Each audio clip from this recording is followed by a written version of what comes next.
Poser des questions est déjà antisémite. Je vous ai fait un florilège de réactions un peu dingueries comme ça, venues des plus gros militants sionistes. Alors évidemment, dans les plus gros militants, on a le porte-parole de l'armée israélienne qui a répondu aux questions de Julien Pain. Alors Julien Pain, de base, on va pas me dire que c'est un islamo-wokiste, hein. C'est quand même un type de la sphère... comment ça s'appelle, la sphère très atlantiste là, où il arrête pas de dénoncer tout le monde pour théorie du complot machin. Bref, là il parle à Rafovitch, le porte-parole de l'armée israélienne, et il va se prendre un coup de pression de ouf alors qu'il dit quand même pas grand chose. Bon, on pense ce qu'on veut de Julien Pain, mais là il fait son taf. Le coup de pression de Rafovitch est absolument gerbant. Heureusement que la presse pose des questions, sinon on n'aurait que la propagande des sionistes. On a bien vu ces tunnels qui passent effectivement sous l'hôpital, ou juste à côté, ça, on ne peut pas le nier, il y a des journalistes qui sont allés dedans. En revanche, les journalistes qui sont allés dedans, on leur a parlé, ils nous disent que on ne voyait pas le tunnel ressortir dans l'hôpital. Et deuxième chose, ça ne ressemblait pas à un centre de commandement. Est-ce que vous êtes toujours persuadé que c'était un centre de commandement, ces tunnels ? Voilà, cette question-là est antisémite. Faut comprendre que voilà, poser des questions en disant mais je comprends pas, vous nous parlez de tunnels, en fait ils sortent pas dans l'hôpital et c'est pas un centre de commandement alors que vous avez bombardé et tout pour essayer d'atteindre ce tunnel en disant que c'en était un. Pourquoi ? C'est antisémite en fait. On n'est pas persuadé, on le sait.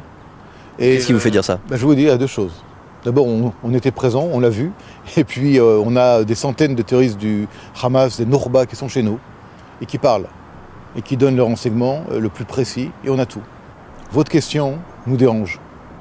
Voilà, donc le mec n'a pas de preuve, il dit voilà, c'est qui nous parle, on le sait, voilà, faut le croire sur parole. Il n'apporte pas de preuve, faut le croire sur parole. Mais la question les dérange, parce qu'elle est quand même antisémite. Pourquoi ? Parce que c'est inadmissible qu'une démocratie comme la vôtre pose une question à une autre démocratie. C'est inadmissible de poser ce type de questions.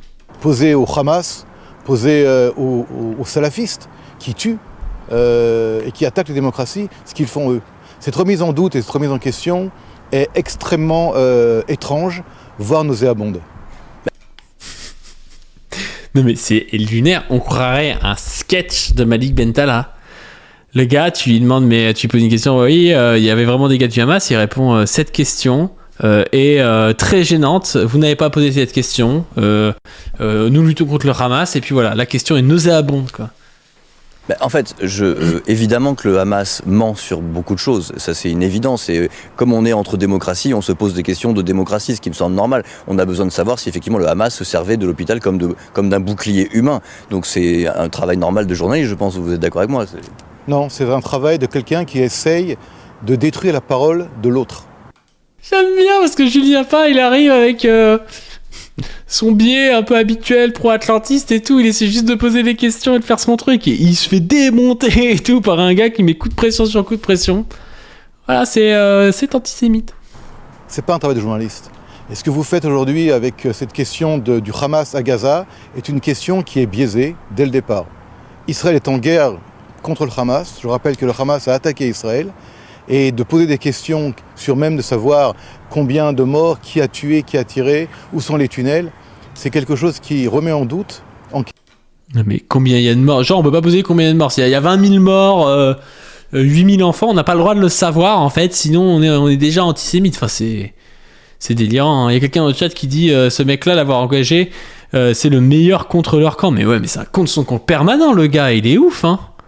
Question, l'État d'Israël, non pas dans sa manière d'être, mais dans le fait que nous sommes dans une guerre qui nous a été imposée. Donc voilà, c'était le numéro 1 de la mauvaise foi. Après, on a un fameux débat, alors vraiment le débat qu'on a envie d'avoir entre Aziza, le tripoteur selon Antoine Léaumont, le tripoteur parce qu'il se serait fait virer d'une radio pour avoir tripoté, selon Antoine Léaumont, moi je ne diffame personne, je cite mes sources, et Manuel Valls. Alors vraiment, on a envie de savoir qui est le plus dangereux pour la démocratie, Marine Le Pen ou Jean-Luc Mélenchon ? Réponse de Manuel Valls, c'est Jean-Luc Mélenchon qui est particulièrement dangereux.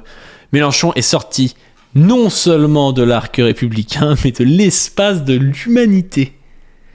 Mélenchon est sorti de l'espace de l'humanité, quoi. Quel est le plus dangereux pour la démocratie aujourd'hui ? Manuel Valls Et pour la France, Marine Le Pen ou Jean-Luc Mélenchon? C'est une question évidemment toujours difficile. Mais importante. Mais oui, mais aujourd'hui, à partir du moment, même si ça ne trompe pas grand monde, mais c'est ainsi. À partir du moment où Marine Le Pen et le Rassemblement national jouent le jeu des institutions, Vous voyez, c'est ça la bourgeoisie. C'est ça la bourgeoisie. Le mec, quand ça commence à chauffer, il se fâchise. Le gars a commencé au Parti Socialiste et aujourd'hui il te dit...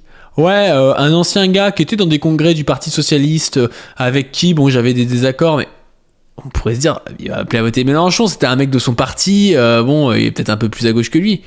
Le gars, ouais, bon, en fait, partez là, ça va, quoi.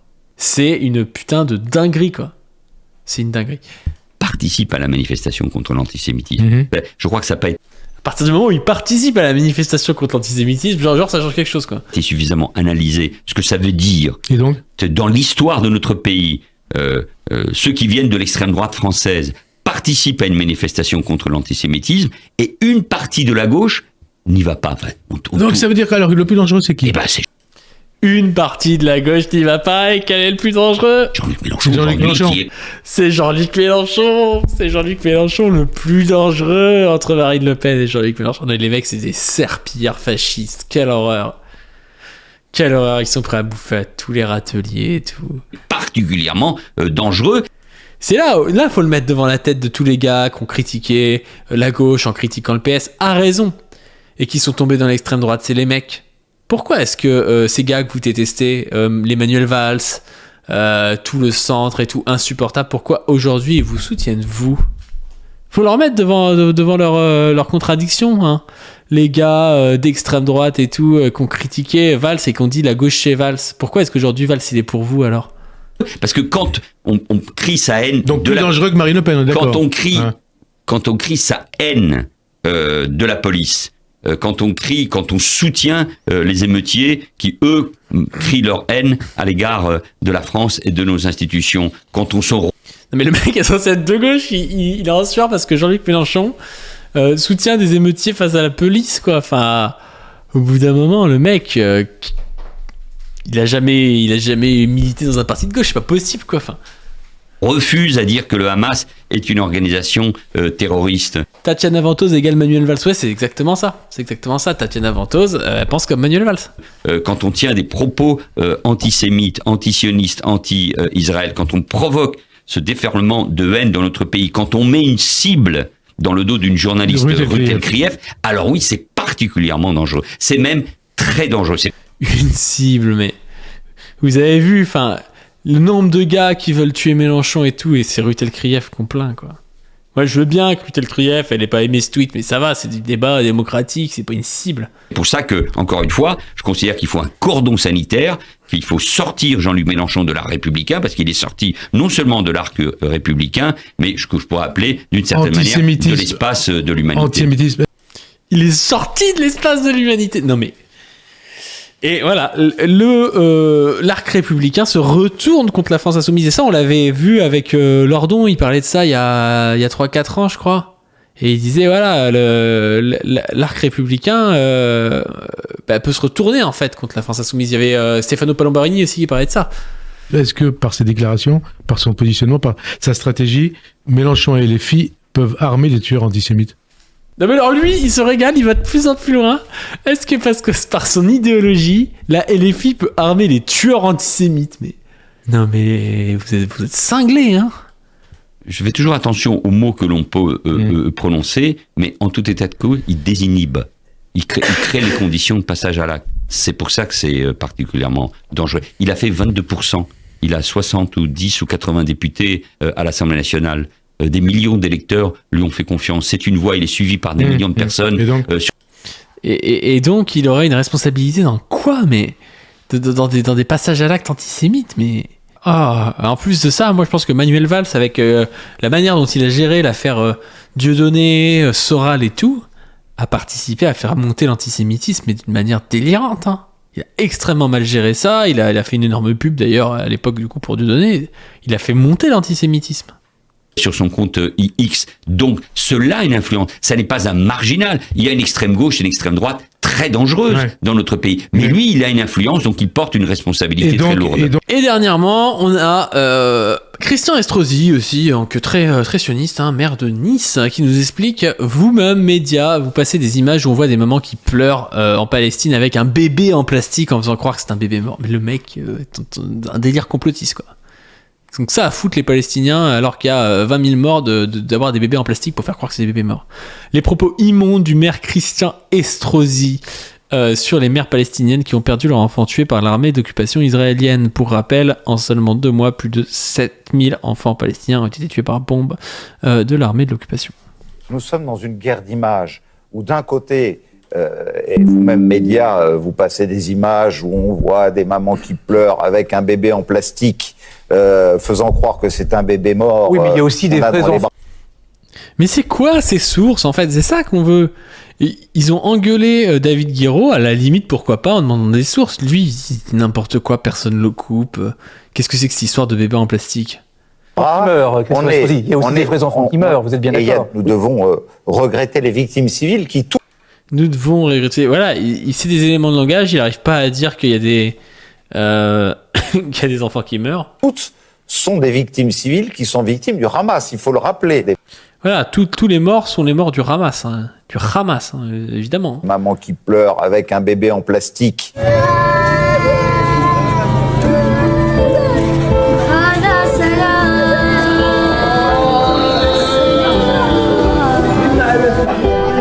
Ah ouais, faudrait que je mette un trigger warning, mais les images, elles sont dégueulasses, c'est l'enfer, C'est vraiment triste,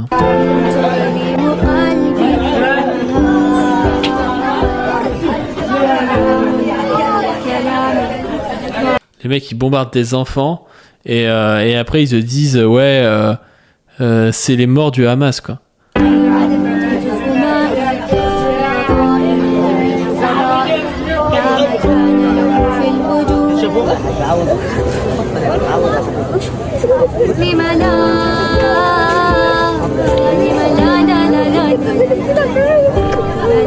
Faut vraiment être une engeance des enfers pour dire que ça c'est rien, quoi. Mais oui, mais c'est ça. Et en plus de ça, pour dire bébé en plastique alors que c'est évident qu'il y a qu'il y a plein d'images de bébés comme ça, morts et tout, c'est vraiment horrible, quoi, de dire ça. Des mamans qui pleurent avec un bébé en plastique.